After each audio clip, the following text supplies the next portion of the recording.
അപ്പൊ വന്നവരൊക്കെ വത്തൊക്കെ ആയിട്ടാ പോണത്. ഇന്നത്തെ ഫ്രീ ആണ്. ആർക്കും വരാം. നാളെ പൈസ സൊസൈറ്റി പോയി തൂക്കി വാങ്ങാം. ഒന്ന് ഓരോരുത്തർക്കും കിട്ടിക്കൊണ്ടിരിക്കാണ്. പിന്നെ ചില ആൾക്കാർ ഇതിങ്ങനെ മേടി എടുക്കും. ഒരു കുന്തും അറിയാതെ തന്നെ മേടണേ, ഒരു ചുക്കും അറിയില്ല, വെറുതെ മേടി വെക്കും. ഇങ്ങനെ ഒന്ന് മേടിയടാ എടാ വെറുതെ അല്ലപ്പ ഒരു സൗണ്ടും എങ്ങനെ അണ്ടറ മേടി വെക്കിങ്ങാണ്ട് മൂന്നാമത്തെ എടുത്ത് പോണ പോലാണ് ആൾക്കാർ. അങ്ങനെ തന്നെ നമ്മളെ വീട്ടിൽ കുഴിച്ചിട്ടുണ്ടാകും. ഇത് വെറുതെ ഉണ്ടായതാണ്. വെള്ളരി ഉണ്ടല്ലേ ഞങ്ങള് ഇതിന്റെ ഇടയിൽ ഇങ്ങനെ ചെറിയ കുരു ഒന്ന് വീണപ്പോൾ ഉണ്ടായ സംഭവമാണ്. നമ്മളിവിടെ നയിച്ച് കുഴിച്ചിട്ടുണ്ടാവില്ല സാധനം.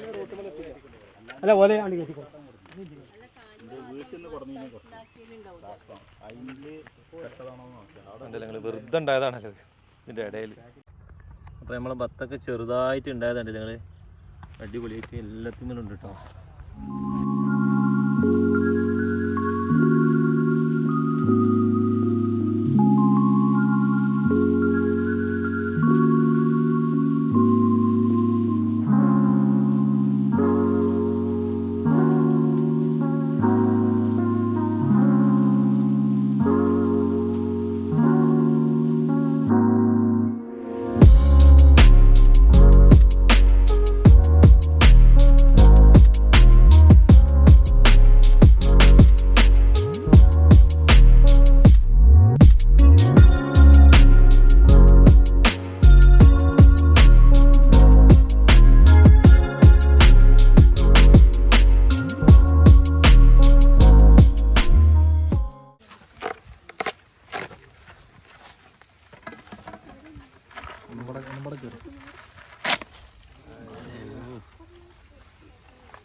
ഞങ്ങളെ പരപ്പനങ്ങാടി മുനിസിപ്പാലിറ്റി ചെയർമാൻ ഷാവുൽ ഹമീദ്, എന്താ നിങ്ങളെ അഭിപ്രായം? ഭത്തൊക്കെ കൃഷി നമ്മളെ ജയ്സൽ സാഹിബിൻ്റെ മുജീബ് സാഹിബിൻ്റെ. എല്ലാവർക്കും നമസ്കാരം. എന്തായാലും പരപ്പനങ്ങാടി നഗരസഭയിൽ വളരെ ഭംഗിയായി കൃഷി ചെയ്യുന്ന ഒരാളാണ് പ്രിയപ്പെട്ട ജയ്സലും അവരുടെ മുജീബ് കയും. നമ്മുടെ നഗരസഭയിൽ ഏകദേശം 12ഓളം ഏക്കർ ഭൂമിയിൽ ഭത്തക്ക കൃഷി ചെയ്യുകയും അതിൻ്റെ വിളവെടുപ്പ് നടത്തുകയും ചെയ്തിട്ടുണ്ട്. ഇത് ഏറ്റവും അഡ്വാൻസായ രീതിയിലാണ് ഇവർ ഈ കാര്യങ്ങൾ കൃഷി ചെയ്തുകൊണ്ടിരിക്കുന്നത്. പുതിയ ടെക്നോളജികൾ ഉപയോഗപ്പെടുത്തിയിട്ടുള്ള രീതികളാണ്. ഇപ്പോൾ ഇവിടെ സെൻസറൊക്കെ വെച്ച് ടൈമൊക്കെ ഷെഡ്യൂൾ ചെയ്തുകൊണ്ട് എന്തായാലും ആ രീതിയിലൊരു പുതിയ നൂതനമായ ആശയങ്ങൾ ഇംപ്ലിമെൻ്റ് ചെയ്തുകൊണ്ടാണ് ഇത്തരം കാര്യങ്ങൾ ഇവിടെ ചെയ്തുകൊണ്ടിരിക്കുന്നത്. ഇതിൻ്റെ പ്രത്യേകത ഈ വിളവെടുപ്പ് കഴിഞ്ഞാൽ പരപ്പനങ്ങാടി നഗരസഭക്കകത്തുള്ള ആളുകൾക്ക് തന്നെ ഇത് വിപണനം നടത്തുന്ന രീതിയിലാണ് ഇത് ഉള്ളത്. എന്തായാലും നമുക്ക് വിഷരഹിതമായ അല്ലെങ്കിൽ തദ്ദേശീയമായ കൃഷി പ്രോത്സാഹിപ്പിച്ചുകൊണ്ട് നമ്മുടെ നാട്ടിൽ തന്നെ അതിൻ്റെ വിപണനം നടത്തുന്ന രീതിയിലേക്ക് ചെയ്യുന്ന രീതിയിലാണ് ഇവിടെ കൃഷി നടന്നുകൊണ്ടിരിക്കുന്നത്. എന്തായാലും വളരെ ഭംഗിയായി മനോഹരമായി ഇവിടെ ഈ ഒരു കണ്ടത്തിൽ അവർ കൃഷി ചെയ്തിട്ടുണ്ട്. എന്തായാലും ഇത് ചെയ്യാൻ തയ്യാറായ പ്രിയപ്പെട്ട ജയ്സൽ, ഇവിടെ മുജീബ് ക, ഇവർ രണ്ടുപേരാണ് ഇതിന് മുൻകൈ എടുത്തുകൊണ്ട് ഇവിടെ ചെയ്തത്. ഇവരെ പ്രത്യേകം നഗരസഭയ്ക്ക് വേണ്ടി അഭിനന്ദിക്കുന്നു. ഇനിയും ഇത്തരം കാര്യങ്ങൾ ചെയ്യാനുള്ള പ്രചോദനമാകട്ടെ എന്ന് ആശംസിക്കുന്നു. എല്ലാവർക്കും നമസ്കാരം.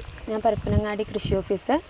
അപ്പോൾ നമ്മുടെ പരപ്പനങ്ങാടി കൃഷിഭവൻ്റെ കീഴിൽ വളരെ മികച്ച രീതിയിൽ കൃഷി ചെയ്തു വരുന്ന ഒരു കർഷകനാണ് ജയ്സൽ. അപ്പോൾ ജയ്സൽക്കയുടെ വാട്ടർമെലൺ വത്തക്കയുടെ വിളവെടുപ്പാണ് ഇന്നുള്ളത്. അപ്പോൾ ജയ്സൽക്ക ഓപ്പൺ പ്രിസിഷൻ രീതിയിൽ വളരെ നല്ല രീതിയിലാണ് ഇത് ചെയ്തിട്ടുള്ളത്. അപ്പോൾ നല്ല ഈൽഡും കിട്ടിയിട്ടുണ്ട്. അപ്പോൾ ഇനി തുടർന്ന് നല്ല കൃഷി ചെയ്യാൻ എല്ലാവിധ ആശംസകളും നേരുന്നു. നമസ്കാരം. ഞാൻ കൃഷി അസിസ്റ്റൻറ്റ് ഡയറക്ടറാണ് പരപ്പനങ്ങാടിയുടെ. പരപ്പനങ്ങാടി നമ്മുടെ കൃഷി ബ്ലോക്കിനെ കുറിച്ച് സംബന്ധിച്ച് പറയുകയാണെങ്കിൽ തന്നെ വളരെ അഭിമാനാർഹമായിട്ടുള്ളൊരു നേട്ടമാണ്. നമുക്കെല്ലാവർക്കും അറിയാം, ശ്രീ ജയ്സലിനെ മുമ്പും പരിചയമുണ്ട്, പല വീഡിയോകളിലൂടെയൊക്കെയുള്ള സുപരിചിതനാണ്. അതുപോലെ അദ്ദേഹത്തോടൊപ്പം മുജീബ് ക, അവർ രണ്ടുപേരും ചേർന്നിട്ട് ഇവിടെ ഒരു 12 ഏക്കർ സ്ഥലത്ത് ഈ തണ്ണിമത്തം കൃഷി ചെയ്തിട്ടുണ്ട്. അതിൽ നമ്മുടെ കൃഷി വകുപ്പിൻ്റെ ആനുകൂല്യം ഓപ്പൺ പ്രിസിഷൻ ഫാമിങ്ങിലും അങ്ങനെ മറ്റ് ഘടകങ്ങളിലൊക്കെ ആയിട്ട് ചെറിയ ചെറിയ സബ്സിഡികളൊക്കെ കൊടുക്കാൻ പറ്റിയിട്ടുണ്ടെന്നുള്ള ഒരു കാര്യം വളരെ അർഹിക്കുന്ന ഒരു കാര്യം കൂടിയാണ്. അപ്പോൾ ഇന്നത്തെ ഈ ഒരു വിളവെടുപ്പ് പരിപാടിയിൽ ഇപ്പം പങ്കെടുക്കാൻ ഞങ്ങളെ ക്ഷണിച്ചതിനും നന്ദി പറയുന്നു. അതുകൂടെ ഇനിയും കുറച്ചും കൂടി ഉഷാറായിട്ട് നമ്മുടെ നഗരസഭ പരിധിയിൽ അതുപോലെ തന്നെ പരപ്പനങ്ങാടി ബ്ലോക്കിലെ മറ്റ് ഇതുപോലെയുള്ള യുവ കർഷകരും കൂടി ഇതിലേക്ക് ഇറങ്ങിച്ചേരട്ടെ ആശംസിക്കുകയാണ്. ഇതിനുള്ള എല്ലാ ആശംസകളും അറിയിച്ചുകൊണ്ട് നിർത്തുന്നു. നന്ദി. ഇപ്പം നമ്മളെ പാടത്ത് എൻ്റെ നാട്ടിൽ തന്നെ വിളവെടുത്ത വത്തക്കയായിട്ടത് വിഷരഹിതമായ വത്തക്ക എല്ലാ പ്രാവശ്യം ചെയ്യാറുണ്ട്, കൂടി കൊണ്ടുവരാൻ. കാരണം നമ്മളെ നാട്ടിൽ തന്നെ ഈ സംഭവം ചെയ്താൽ ഇതുപോലെ കൃഷികൾ ചെയ്യാൻ ആളുകൾ വളരെ കുറഞ്ഞു വരുന്ന നാടായി മാറിയിരിക്കണം. നമ്മൾ പുറം സംസ്ഥാനങ്ങളിൽ നിന്ന് സാധനം എത്തിയിട്ട് പോകുമ്പോൾ പല കാര്യങ്ങളും നടന്നുകൊണ്ടിരിക്കുന്നത്. ആ സ്ഥലത്താണ് ഈ ചെറുപ്പക്കാരൻ ഇതിന് മുന്നോട്ട് വന്നത്. അതും കൂടി നമ്മൾ മനസ്സിലാക്കേണ്ടതാണ്. ഈ ഏരിയയിൽ വന്ന പച്ചക്കറി കച്ചവടം തന്നെ കേട്ടോ. ഈ പാടത്ത് ഉണ്ടാക്കുക, ഇവിടെ വിൽക്കുക അല്ലേ കാക്കാ? ഇവിടെ ഉണ്ടാക്കുന്ന സാധനമല്ലേ പാടത്ത് ഇവിടെ ഉണ്ടാക്കുക. ഇവിടെ ആൾക്കാർ കസ്റ്റമേഴ്സ് ഓരോരുത്തർ വാങ്ങിച്ചു പോകണണ്ട, വീട്ടുകാർ വന്നിട്ട് സ്വന്തം ഉണ്ടാക്കുക. ആർക്കും പുറത്ത് ഇടനിലക്കാരില്ല, ഒറിജിനൽ സാധനം ഒരു ഇല്ലാതെ എല്ലാ സാധനം ഉണ്ട്. കക്കരി, വെള്ളരി, വെണ്ടക്ക, പിന്നെ ചെരങ്ങ, പടവലം, ചീര, കുമ്പളങ്ങ, അങ്ങനെ ഇതൊരു പച്ചക്കറി മാർക്കറ്റ് ആക്കാനുള്ള പരിപാടി. അങ്ങനെ അതിൻ്റെ അടിയിലാണ് ഇവിടെ വത്തക്കയും. ഓക്കെ, നമ്മളെ നാട്ടിലെ യുവ കർഷകൻ ഒരുപക്ഷെ നമ്മളെ നാട്ടിലെന്ന് പറഞ്ഞാൽ മതിയാവും എനിക്ക് തോന്നുന്നില്ല. കാരണം കേരളം മൊത്തം ചർച്ചപ്പെടുന്ന ഒരു യുവ കർഷകൻ തന്നെ പറയണം. ഇന്നും ഏഷ്യാനെറ്റ് ചാനലിൽ ഇവൻ രാവിലെ 7:30 മണിക്ക് ഇവൻ്റെ ഒരു കൃഷിയുമായി ബന്ധപ്പെട്ട പ്രോഗ്രാം വന്നിട്ടുണ്ട് എന്നാണ് ഞാൻ മനസ്സിലാക്കിയത്. ഞാൻ കണ്ടിട്ടില്ല, വന്നിട്ടുണ്ട്. അപ്പോൾ നമ്മളെ നാട്ടിലെന്ന് പറഞ്ഞാൽ ചിലപ്പോൾ ചെറുതായി പോകും. അപ്പോൾ കേരളത്തിൽ ചർച്ച ചെയ്യപ്പെടുന്ന ഒരു യുവ കർഷകൻ എന്ന് പറഞ്ഞു ഇതാ കൂടെ മുജീബാക്കി. അപ്പോൾ അവരെ വത്തക്കൻ്റെ വിളവെടുപ്പായിരുന്നു ഇന്ന് നമ്മളെ വടക്കേത്തല പാടത്ത്. അപ്പോൾ അതുമായി ബന്ധപ്പെട്ട് പരപ്പനങ്ങാടി മുനിസിപ്പൽ ചെയർമാനും ഇവിടെ എത്തിച്ചേർന്നിട്ടുണ്ടായിരുന്നു. അതേപോലെ തന്നെ കൃഷി ഡിപ്പാർട്ട്മെൻറ്റിലെ വ്യത്യസ്ത ഓഫീസർമാരും അവരെ സഹഭാരവാഹികളും എല്ലാവരും ഇവിടെ വന്നിട്ടുണ്ടായിരുന്നു. എല്ലാവരും വന്ന് അതിൻ്റെ ബൈറ്റൊക്കെ കഴിഞ്ഞ് അവർ പോയി. ഇനി നമ്മളെ കർഷകരായ ഈ 2 പേരോടാണ് നമ്മൾ ചോദിക്കാനേ പോകുന്നത്. കർഷകൻ നമ്മൾ ജയ്സലും സഹപ്രവർത്തകൻ മുജീബിക്കും കൂടെ ഉണ്ട്. ജയ്സല, എന്താണ് നിങ്ങൾ ഈ കൃഷിയുമായി ബന്ധപ്പെട്ടൊന്ന് നമ്മളെ പ്രോഷകർക്കും മൊത്തത്തിൽ നമ്മളെ നാട്ടുകാർക്കും ഒന്ന് പരിചയപ്പെടും? അടുത്ത 300 കൃഷിഭവനിൻ്റെ കീഴിലും കൃഷി ചെയ്തിട്ടുണ്ട്. അതുപോലെ തന്നെ പരപ്പനങ്ങാടിയിലും. നമ്മൾ നോമ്പ് 1-നാണ് സാധാരണഗതിയിൽ 4-5 വർഷമായിട്ട് ചെയ്തു വരാറുള്ളത്. കാലാവസ്ഥ വ്യതിയാനം വന്നതിൻ്റെ അടിസ്ഥാനത്തിൽ നമുക്കൊരു 15 ദിവസം 18 ദിവസം അങ്ങോട്ട് വൈകി പോകാനുള്ള സാഹചര്യം ഉണ്ടായി. എന്തായാലും ഇപ്പോൾ നല്ല വിലയിലേക്കാണ് നമുക്ക് കിട്ടിയിട്ടുള്ളത്. അതുപോലെ മാത്രമല്ല നമ്മളെ നാട്ടിലേക്ക് ഈ ബത്തക്ക ഫുള്ള് പരപ്പനങ്ങാടി മുനിസിപ്പാലിറ്റി തന്നെ നമ്മൾ ഈ കണ്ടത്തിൽ നിന്ന് തന്നെ നമുക്ക് കച്ചവടം ചെയ്യാൻ കഴിയുന്നതാണ്.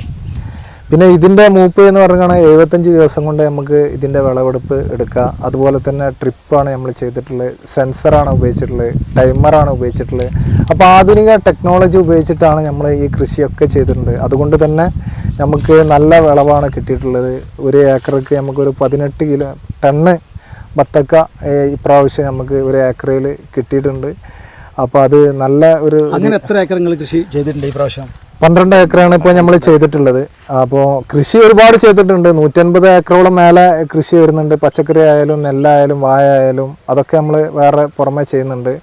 തണ്ണിമത്തന് ഈ രീതിയിൽ മാത്രമാണ് നമ്മൾ ചെയ്തിട്ടുള്ളത് എന്നാണ് അറിഞ്ഞത്. അതുപോലെ തന്നെ നല്ല മധുരമാണ്, നല്ല ചോപ്പാണ്, വേറെ കൃത്യമായിട്ട് ജൈവവളമാണ് ഏറെക്കുറെ ഉപയോഗിച്ചിട്ടുള്ളത്. അപ്പോൾ നമ്മളെ നാട്ടുകാർക്ക് വിഷരഹിത വത്തക്ക നമുക്ക് കൊടുക്കാൻ പറ്റും. 100% നമുക്ക് പറയാൻ പറ്റും. അടുത്ത വിളവെടുപ്പ് അടുത്ത് തന്നെ നടക്കും, അല്ലെങ്കിൽ ഒഴിവാ? അല്ല, ഇപ്പം ഇത് വിളവെടുപ്പ് നടക്കാൻ പോവാണ്. ഞങ്ങൾ പച്ചക്കറി കൃഷി ചെയ്യാൻ വേണ്ടിയിട്ട് അടുത്ത പരിപാടി തുടങ്ങാണ്. ഇന്ന് പറിച്ചു ഞങ്ങൾ നാളെ ഇതിൽ എല്ലാം കണ്ട റെഡിയാക്കിക്കൊണ്ടിരിക്കുകയാണ്. മറ്റന്നാൾ ഇതിൽ വിത്ത് വെക്കും. അപ്പൊ അത്രയും കണ്ണിങ് ആയിട്ടാണ് നമ്മൾ ഈ കാര്യങ്ങൾ പോകുന്നത്. പിന്നെന്താ പറഞ്ഞാൽ ഞങ്ങൾ ഇതിൽ ജൈവമാണ് ഉള്ള ചാണപ്പൊടി, വേപ്പ് മുണ്ണാക്ക് അങ്ങനത്തെ ഇത് ഉപയോഗിച്ച് ആണ് ഉണ്ടാക്കുന്നത്.